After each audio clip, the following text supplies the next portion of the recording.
다들 너무너무 멋있고 예쁩니다. 오늘 말씀 7절을 다시 한번 볼까요? 오늘 말씀 7절을 다시 한번 보겠습니다. 거기 오면 같이 한번 읽어볼까요? 우리는 그리스도 안에서 그의 은혜의 풍성함을 따라 그의 피로 말미암아 속량 곧 제사함을 받았느니라. 여기 보면 지난주에도 살펴보았지만 중요한 단어가 나오죠. 그게 뭐죠? 속량입니다. 속량이란 대신 값을 지불하고 사는 것을 의미합니다. 예수님께서 우리로 하여금 속량 곧 제사함을 받게 하기 위해서 대신 지불하는 것이 무엇입니까? 그리스도의 피입니다. 예수님은 우리를 죄로부터 구원하시기 위해서 자신의 피를 값으로 대신 지불하시고 우리로 하여금 죄사함을 받게 하였습니다. 하나님께서는 그리스도의 죽음과 피 흘림을 통해서 우리의 모든 죄를 다 용서해 주셨습니다. 과거와 현재와 미래의 죄까지도 완벽하게 다 용서해 주셨습니다. 그 안에는 우리가 알지 못하는 죄까지도 다 포함되어 있습니다. 우리가 알지 못하는 죄가 얼마나 많은지 모릅니다. 우리가 무슨 죄를 범했는지 그것조차도 알지 못하는 죄가 무수히 많습니다. 우리가 회개를 하지만 우리가 모르고 있는 죄는 훨씬 더 많습니다. 그럼에도 불구하고 하나님께서는 그리스도께서 우리를 위해서 십자가에서 죽으시고 또 생명과 피를 죄값으로 지불하신 것으로 인하여 우리의 모든 죄를 다 용서하시기로 작정하신 것입니다. 오늘 말씀 7절을 다시 한번 보면 우리는 그리스도 안에서 그의 은혜의 풍성함을 따라 그의 피로 말미암아 속량 곧 제사함을 받았느니라 라고 말씀하고 있습니다. 누가 그 은혜의 풍성함을 알 수 있을까요? 누가 그 은혜의 풍성함을 알 수 있을까요? 자신 안에 있는 죄성의 실체를 알고 그 죄성으로 인하여 자신이 얼마나 더럽고 추하고 악하고 큰 죄인인지를 아는 사람만이 그리스도 안에서 그 은혜의 풍성함을 따라 그의 피로 말미암아 속량 곧 제사함을 받은 그 은혜가 얼마나 크고 놀랍고 풍성한지를 깨달아 알게 되는 것입니다. 다윗이 간음죄와 살인죄를 범했습니다. 그럼에도 불구하고 하나님은 그의 은혜의 풍성함을 따라 그의 모든 죄를 다 덮어주시고 용서해 주셨습니다. 다윗의 아들 솔로몬은 온갖 우상 숭배에 빠지고 하나님을 배신하고 온갖 쾌락에 빠져서 살던 패역한 자였습니다. 그럼에도 불구하고 하나님은 그의 은혜의 풍성함을 따라 그의 모든 죄를 다 덮어주시고 품어주셨습니다. 우리가 잘 알겠지만 이스라엘 백성들은 끊임없이 하나님을 버리고 우상 숭배를 하고 온갖 죄에 빠졌습니다. 그럼에도 불구하고 하나님은 그 은혜의 풍성함을 따라 그들의 모든 죄를 다 덮어주고 용서해 주셨습니다. 베드로는 어떻게 했습니까? 베드로는 예수님을 3번씩이나 부인하고 저주하기까지 했지만 예수님은 그 은혜의 풍성함을 따라 그의 모든 허물과 죄를 다 품어 주셨습니다. 사울은 어떤 사람입니까? 사울은 아예 교회를 없애버리려고 했던 가장 앞장섰던 사람입니다.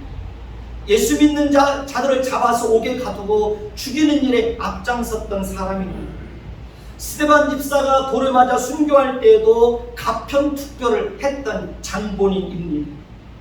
그럼에도 불구하고 예수님은 그 은혜의 풍성함을 따라 그를 만나주시고 그의 모든 허물과 죄를 다 덮어주시고 예수님의 제자가 되게 하였습니다.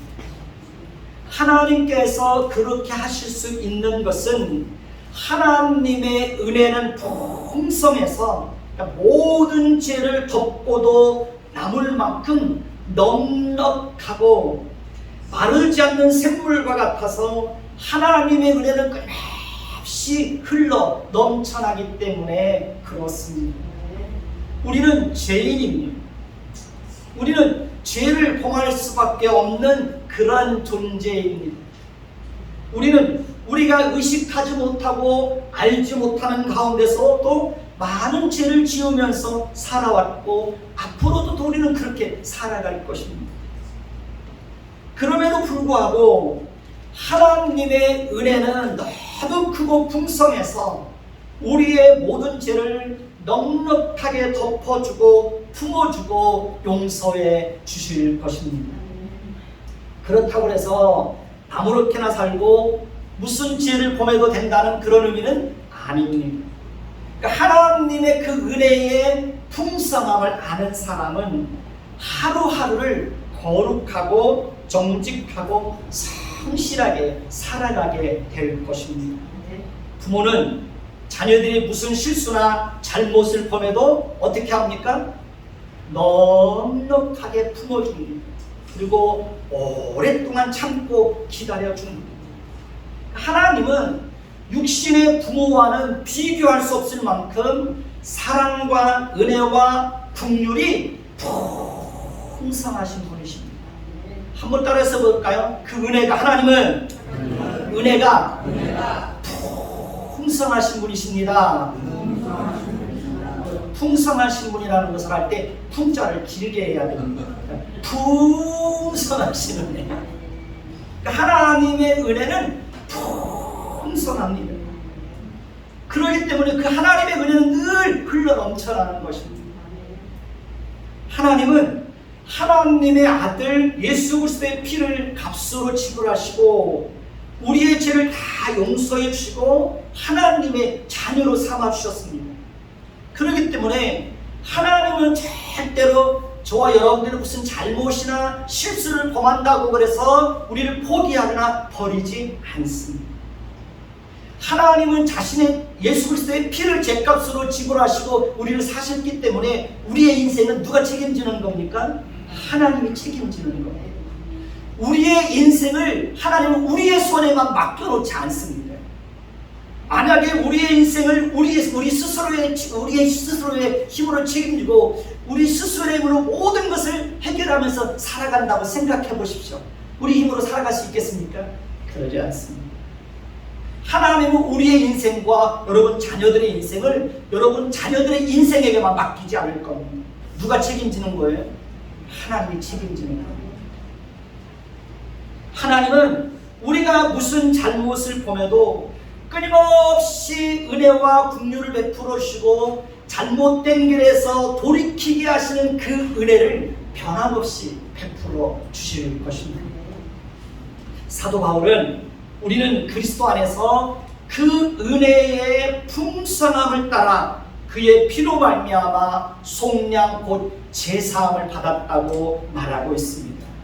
그렇습니다. 우리는 그리스도의 피로 말미암아 속량 곧 제사 우리가 그리스도의 피로 말미암아 속량 곧 제사함을 받은 것은 그리스도 안에서 하나님께서 은혜의 풍성함을 따라 우리에게 베풀어 주신 놀라운 은혜입니다. 예수님의 족보에는 우리가 잘 아는 대로 살인자도 있습니다. 예수님의 족보에는 성폭행자도 있습니다. 예수님의 족보에는 근친상간을 범한 자도 있습니다. 예수님의 족보에는 기생도 있습니다. 이방 여인도 있습니다. 온갖 일을 자행했던 왕들의 이름이 예수님의 족보에 낱낱이 기록되어 있습니다. 이것은 하나님의 긍휼과 하나님의 은혜와 하나님의 사랑과 하나님의 오래 참으심이 얼마나 풍성한지를 보여주기 위해서입니다. 하나님의 은혜가 있는 곳에는 반전의 역사가 있습니다. 도저히 예수를 믿지 않을 것 같은 사람이 예수를 믿게 됩니다. 악한 일을 행했던, 악한 일을 자행했던 사람이 변하여서 새 사람이 됩니다. 사울같이 악한 자도 하나님의 은혜가 그에게 임하니까 예수님의 신실한 제자가 됩니다. 깡패가 변하여 목사가 되기도 합니다. 하나님의 은혜가 우리 가정에 임하면 가정이 변합니다. 인생이 변합니다. 삶의 목적이 변합니다. 가치관이 변합니다. 사람을 대하는 태도에 많은 변화가 일어납니다. 하나님의 은혜가 우리에게 임하면 우리의 입술에서는 감사와 찬송이 끊이지 않게 됩니다. 하나님의 은혜가 우리에게 임하면 힘들고 어려운 가운데서도 작은 것이라도 나누고 베풀면서 살게 됩니다. 하나님의 은혜가 우리에게 임하면 우리 인격에 많은 변화들이 일어납니다. 하나님의 은혜가 임하면 행복한 예배자로 살게 되는 것입니다. 신앙생활에서 가장 중요한 것은 하나님의 은혜를 경험하는 것입니다. 십자가 안에서 하나님의 사랑과 예수님의 사랑이 얼마나 크고 놀라운지를 경험해야 되는 것입니다. 십자가 아래서 예수 그리스도의 피로 제사함을 받은 그 은혜가 얼마나 풍성한지를 경험해야 되는 것입니다. 그리고 교회는 그렇게 하나님의 사랑과 하나님의 은혜를 경험한 사람들이 모이는 공동체입니다. 그래서 하나님의 사랑과 하나님의 은혜를 풍성하게 경험한 사람들이 모이는 교회는 정말 따뜻하고 친절하고 사랑이 넘치는 그런 교회가 되는 것입니다. 그러니까 하나님의 사랑과 하나님의 은혜를 경험한 사람들이 모이는 교회는 어떤 사람의 실수와 허물과 부족함이 보인다고 할지라도 넉넉하게 품어주는 그런 교회가 되는 것입니다. 교회 안에는 율법도 있어야 됩니다. 원칙도 있어야 되고 정의도 있어야 됩니다. 그러나 그 무엇보다도 더 중요한 것은 사랑과 은혜와 긍휼과 배려입니다. 그러니까 율법과 원칙과 정의는 있는데 사랑과 은혜와 긍휼과 배려가 없다면 교회는 어떻게 될까요? 그런 교회는 서로 정죄하고 비판하고 공격하고 다투는 일들이 끊이지 않게 될 겁니다. 교인들끼리 서로 파가 나누어져서 피 터지게 싸우고 나누어지는 그런 교회들이 있습니다. 그런 교회는 왜 그럴까요? 은혜가 메말라서 그러는 겁니다. 그런 교회는 하나님의 성품에 무지해서 그런 것입니다. 그런 교회는 교회가 무엇인지 교회의 본질을 몰라서 그러는 것입니다. 저와 여러분들은 우리가 어떻게 십자가 아래서 하나님의 사랑과 하나님의 풍성한 은혜로 제사함을 받았는지를 항상 기억해야 합니다. 그리고 우리가 어떤 존재인지를 알아야 합니다. 우리는 언제라도 죄를 범하고 실수하고 잘못을 범할 수밖에 없는 연약한 자들입니다. 그렇기 때문에 우리는 교회 안에서 다른 사람의 실수와 허물이 드러난다고 할지라도 은혜와 사랑과 오래 참음과 관용을 베풀어서 넉넉하게 품어줄 수 있어야 하는 것입니다. 교회 안에서는 서로를 대할 때도 어떻게 대해야 됩니까? 하나님의 성품으로 서로를 대해야 하는 것입니다. 항상 따뜻하고 항상 친절하고 항상 예의 바르게 서로를 대해야 되는 것입니다. 그것이 하나님의 성품으로 서로를 대하는 것입니다. 사람을 외모로 판단하면 안 됩니다. 예수님은 지극히 작은 자 하나에게 하는 것이 곧 누구에게 하는 것이라고 그랬습니까? 예수님 자신에게 하는 것이라고 말씀하셨습니다. 그렇기 때문에 우리는 지극히 작은 자 하나에게 할 때에도 누구에게 하듯 해야 됩니까? 예수님에게 하듯 그렇게 해야 되는 것입니다. 여러분, 세상에는 은혜가 있을까요? 없을까요? 세상에는 은혜가 있을까요? 없을까요? 세상에는 은혜가 없습니다. 세상이 얼마나 살벌한지 잘 아시죠? 세상에서는 치열한 경쟁이 있습니다. 세상에서는 서로 비난하고 헐뜯고 정죄하는 일들만 있습니다. 세상에서는 자기가 높아지기 위해서 상대방을 깎아내리고 비난하고 여지없이 상대방을 짓밟아버립니다. 세상에는 용납이나 관용이나 오래 참음이나 배려가 없습니다. 세상에서는 상대방이 잘못하고 실수하기만 기다렸다가 작은 잘못이라도 범하면 하이에나나 들개처럼 달려들어서 물어뜯고 헐뜯고 정죄하고 비난만 합니다. 그러나 교회는 세상과는 분명히 달라야 하는 것입니다. 세워주고 섬겨주고 높여주고 배려하고 관용하고 은혜를 베풀고 사랑하고 나누어주고 베풀어야 합니다. 그런데 어떤 때는 교회가 세상보다 못한 교회로 전락할 때가 있습니다. 교인들이 더 사납고 차갑고 냉정하고 무서운 때가 있습니다. 그것은 교회 안에 은혜가 메말라 버렸기 때문에 그렇습니다. 그러니까 성도들 각자의 마음 속에서 은혜의 샘물이 다 메말라 버렸기 때문에 성도들이 그렇게 차갑고 냉정하고 무서운 사람들로 돌변하는 것입니다. 우리는 날마다 하나님께서 그리스도 안에서 우리에게 은혜의 풍성함을 베풀어 주시기를 위해서 늘 기도해야 합니다. 그리고 우리 자신이 하나님의 은혜가 풍성한 사람들이 되어서 그 은혜의 풍성함을 주변 사람들에게 끊임없이 어떻게 해요? 흘려보내야 되는 것입니다. 내 안에 은혜가 풍성하지 못하면 내가 다른 사람에게 은혜를 흘려보낼 수가 있을까요? 없을까요? 흘려보낼 수가. 내 안에 은혜가 메말라 버렸는데 내가 누구에게 은혜를 끼치고 내가 누구에게 은혜를 흘려보낼 수 있겠습니까? 내 안에 은혜가 풍성하고 내 안에 풍성한 그 은혜를 다른 사람들에게 흘려보내기 위해서는 하나님의 은혜가 끊임없이 우리에게 임해야 되고, 그러기 위해서 우리는 하나님 앞에 은혜를 날마다 구해야 하는 것입니다. 하나님께서 그리스도 안에서 그의 은혜의 풍성함을 따라 예수 그리스도의 피로 말미암아 속량고 제상을 받게 하시고 우리를 의롭다 하시고 하나님의 자녀로 삼아주신 것은 우리가 의롭고 정직해서가 아닙니다. 하나님께서 일방적으로 우리의 죄를 용서해 주시고 우리를 의롭다고 여겨주신 것입니다.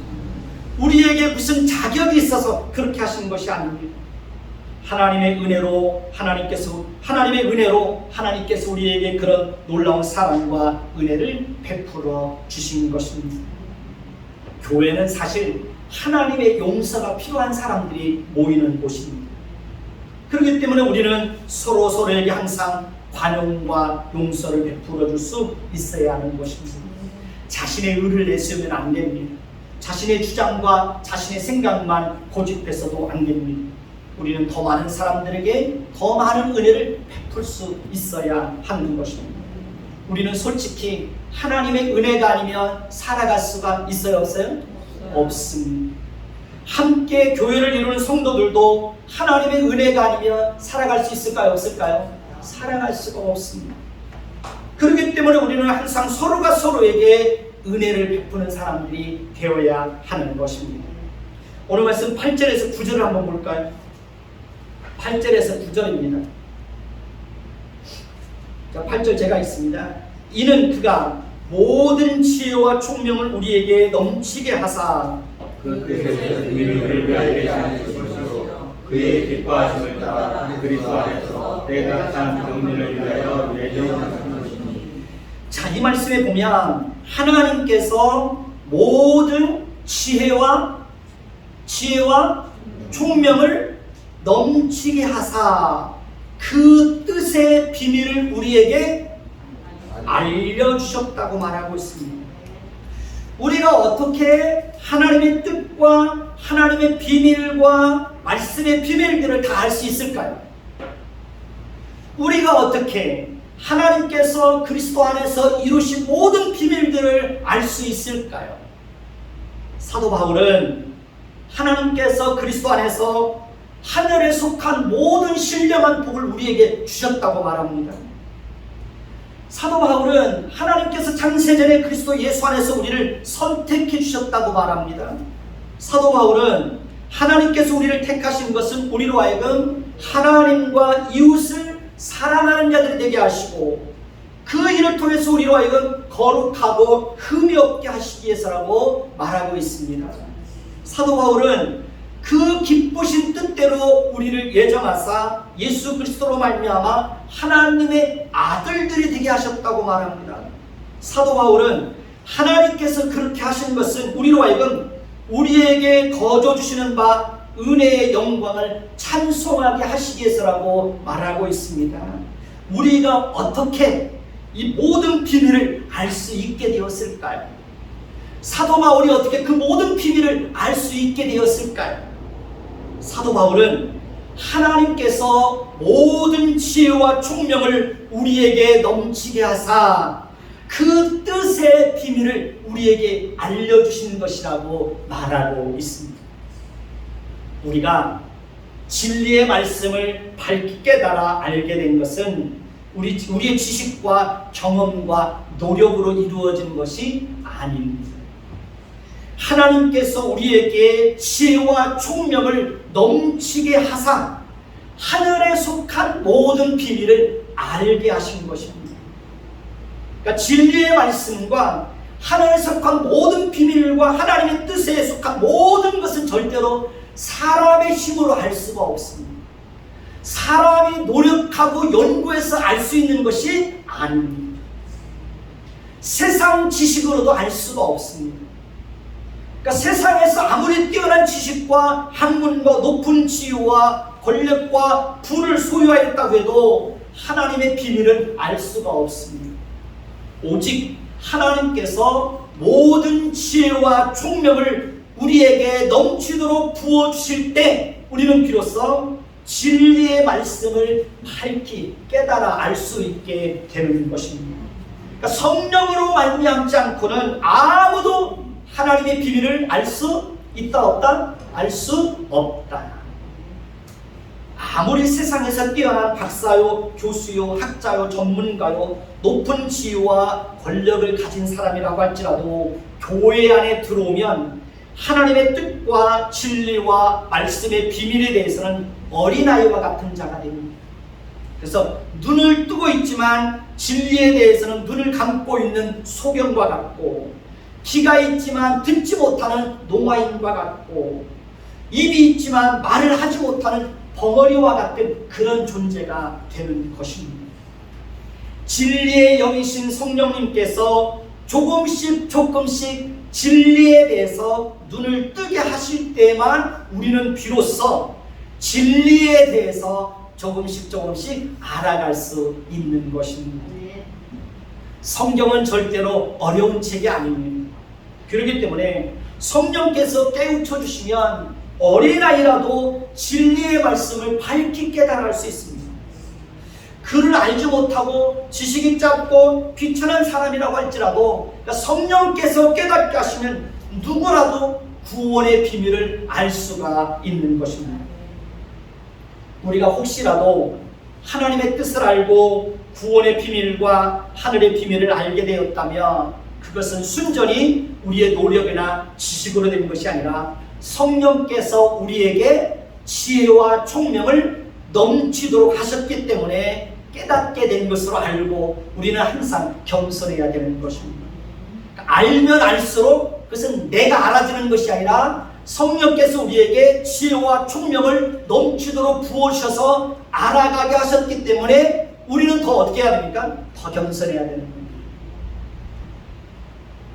왜냐하면 하나님께서는 지혜와 총명을 더 넘치도록 우리에게 베풀으셔서 알게 하셨기 때문에 그렇습니다.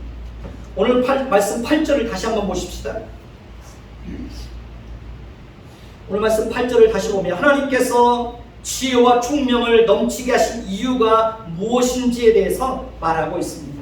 9절에 보면 그 이유는 우리로 하여금 그 뜻의 비밀을 우리에게 알기 위해서라고 말합니다. 하나님께서 우리에게 지혜와 총명을 넘치도록 하신 이유가 뭐냐면 그 뜻의 비밀을 알게 하기 위해서라고 말합니다. 여기서 비밀은 그리스도에 관한 것입니다. 그리스도는 구약의 언약 속에 감추어져 있었습니다. 그리스도는 구약의 제사 속에 그림자와 모형으로 감추어져 있었습니다. 그래서 구약의 백성들은 그리스도의 실체에 대해서 알았을까요? 몰랐을까요? 구약의 백성들은 그리스도의 실체에 대해서 알지 못했습니다. 그러나 신약의 성도들은 언약 속에 감추어져 있고 구약의 제사제도 속에 모형과 그림자로 존재했던 실체가 오심으로 인하여서 그리스도에 대한 모든 비밀을 아는 자들이 되었습니다. 하나님은 창세전에 그리스도 예수 안에서 누구는 선택하고 누구는 버리기로 예정을 하셨습니다.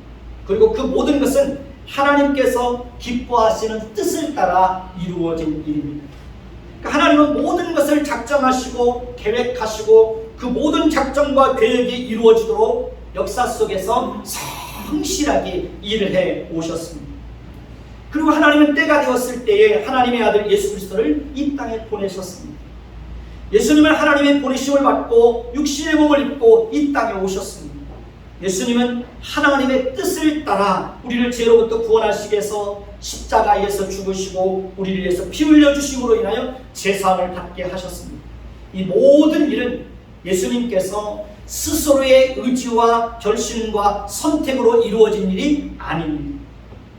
예수님의 출생과 3년의 공생애와 십자가에서 죽으심과 부활과 승천은 모두 하나님의 그 기뻐하시는 뜻을 따라서 이루어진 일입니다.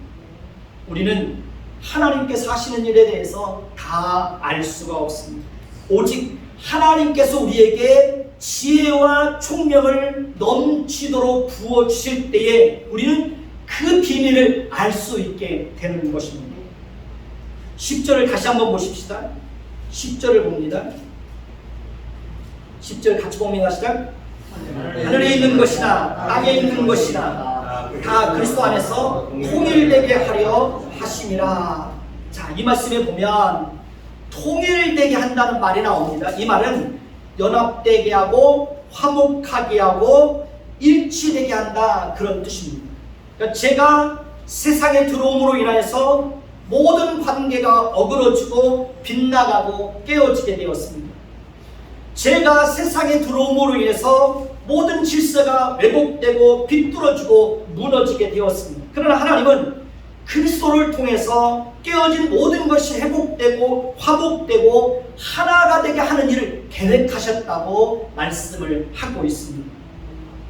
세상에서는 가진 자와 가지지 못한 자가 하나가 될 수 없습니다. 세상에서는 권력을 가진 자와 지위가 낮은 자가 연합할 수 없습니다. 세상에서는 주인과 종이 화목할 수 없습니다. 세상에서는 흑인과 백인이 하나가 될 수 없습니다. 세상에서는 나라가 다르면 하나가 될 수 없습니다. 세상에서는 공산주의와 자유를 추구하는 민주국가는 절대로 하나가 될 수 있다 없다? 하나가 될 수가 없습니다. 세상에서는 가치관과 세계관이 다르면 절대로 하나가 될 수 없습니다. 세상에서는 배운 자와 배우지 못한 자가 절대로 하나가 될 수 없습니다. 세상에서는 정당이 다르면 절대로 하나가 될 수 없습니다. 정치적 성향이 다르면 절대로 하나가 될 수 없습니다.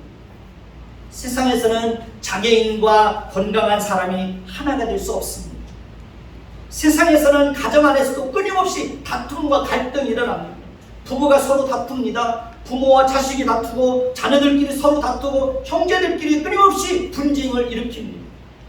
특히 이스라엘 백성들은 이방인들을 지옥에 뗄감 정도로밖에 여기지 않았습니다. 노예들은 사람 취급도 받지 못했습니다. 그리고 하나님과 우리는 절대로 화목할 수 없습니다. 우리는 죄인이고 하나님의 진노와 저주 아래 있었기 때문에 스스로의 힘으로는 하나님께 나아갈 수가 없었습니다. 그러나 하나님은 그리스도 안에서 이 모든 것이 통일되게 하시기 위해서 때가 찬 정륜을 따라 예정하신 대로 자기 아들을 이 땅에 보내시고 십자가에서 죽게 하시고 그 예수 그리스도의 피로 모든 사람이 죄사함을 받게 하였습니다. 그렇습니다. 우리는 모두 그리스도의 피로 죄사함을 받게 되었습니다. 거기에는 어떤 차별도 없습니다. 그렇기 때문에 그리스도 예수의 피로 죄사함을 받은 사람들은 모든 인종과 지역과 언어와 국가와 피부색과 학력과 지위와 빈부격차와 애무와 정치적 성향과 가치관과 이 모든 것을 초월해서 그리스도 안에서는 그리스도의 피로 하나됨을 이루어갈 수 있게 되는 것입니다. 그리스도 안에서는 누구라도 연합할 수가 있습니다. 그리스도 안에서는 누구와도 화목할 수가 있습니다. 이것은 오직 그리스도 안에서만 가능한 것입니다. 가족과 형제와 자녀들이 하나가 될 수 있는 것도 그리스도 안에서만 가능한 것입니다. 하나님은 그 일을 위해서 우리를 선택해 주시고 하나님의 자녀 삼아 주셨습니다. 그렇기 때문에 우리는 모든 것을 초월해서 진정한 하나됨을 이루어 가야 하는 것입니다. 나를 희생해서 하나됨을 이루어 가야 하는 것입니다. 오늘 말씀 11절을 보시기 바랍니다. 11절을 봅니다. 같이 읽습니다. 자, 모든 일을 그의 뜻의 결정대로 일하시는 이의 계획을 따라 우리가 예정을 입어 그 안에서 기업이 되었으니. 잘 보십시오. 우리가 어떻게 예정을 입고 창세전에 그리스도 예수 안에서 선택을 받고 그리스도 예수 안에서 하나님의 자녀가 될 수 있었습니까? 그것은 모든 일을 그의 뜻의 결정대로 일하시는 하나님의 계획을 따라 이루어지는 일이라고 말씀하고 있습니다. 하나님께서 창세전에 누구는 선택하시고 누구는 버리기로 예정하셨습니다. 그것은 오직 우리의 의지와 우리의 행위와 어떤 조건과 상관없이 전적으로 모든 일을 하나님의 뜻의 결정대로 일하시는 하나님의 계획을 따라 이루어진 일이라고 말씀하고 있습니다. 그러니 우리가 예정을 입고 하나님의 자녀가 되는 것은 전적으로 하나님의 풍성한 은혜와 사랑과 긍휼을 따라서 이루어진 일입니다. 하나님은 그렇게 우리에게 놀라운 사랑과 풍성한 은혜와 긍휼을 베풀어 주신 것입니다. 하나님은 앞으로도 우리 인생 속에서 모든 일을 그의 뜻의 결정대로 일하시는 이의 계획을 따라서 이루어 가실 것입니다. 우리는 모릅니다. 앞으로 하나님께서 우리 인생을 통해서 어떤 일을 작정하시고 이루어 가실지, 우리 자녀들의 인생을 통해서 하나님이 어떤 일을 작정하시고 어떻게 이루어 가실지 우리는 아무것도 모릅니다. 그러나 하나님은 반드시 저와 여러분들의 인생 속에서 늘 선한 일을 행하실 것입니다. 혹시라도 힘들고 어려운 일을 만나겠지만 그 힘들고 어려운 일까지라도 하나님 합력해서 우리에게 선한 일이 될 수 있도록 하나님이 그렇게 섭리해 주실 것입니다. 그러니 내일 일을 위해서 미리 염려하고 두려워하지 않고 걱정하지 않았으면 좋겠습니다. 대신 성실하게 기도하십시오. 성실하게 기도하시면 반드시 하나님께서 여러분의 생애 속에서 일하시는 그 하나님을 풍성하게 경험하게 될 것입니다. 오늘 말씀 12절을 한번 보십시다. 12절을 봅니다. 같이 읽습니다. 시작. 이는 우리가 그리스도 안에서 전부터 바라던 그의 영광의 찬송이 되게 하려 하심이라. 하나님께서 우리에게 지혜와 총명을 넘치게 하사 하늘의 모든 비밀을 알게 하신 이유가 무엇입니까? 하나님께서 우리에게 그리스도에 대한 비밀을 알게 하신 이유가 무엇입니까? 하나님께서 하늘에 있는 것이나 땅에 있는 것이 다 그리스도 안에서 통일되게 하시는 이유가 무엇입니까? 하나님께서 모든 일을 그의 뜻의 결정대로 일하시는 이의 계획을 따라 우리가 예정을 입어서 하나님의 자녀로 선택받게 하신 이유가 무엇입니까? 그것은 오직 그리스도 안에서 우리에게 베풀어 주신 은혜의 풍성함을 따라 우리로 하여금 그 은혜의 영광을 찬송하게 하시기 위해서라고 말씀하고 있습니다. 따라서 우리는 날마다 하나님께서 그리스도 안에서 우리에게 베풀어 주신 그 은혜가 무엇인지를 알고 그 하나님을 찬양하고 경배하고 예배하는 자들로 살아야 하는 것입니다. 모든 일을 통해서 하나님께 영광을 돌려드려야 합니다. 항상 감사를 잃지 않고 살아야 됩니다. 함께 찬송하시면서 그런 말씀을 기억하시고 함께 기도하는 시간을 갖도록 하겠습니다.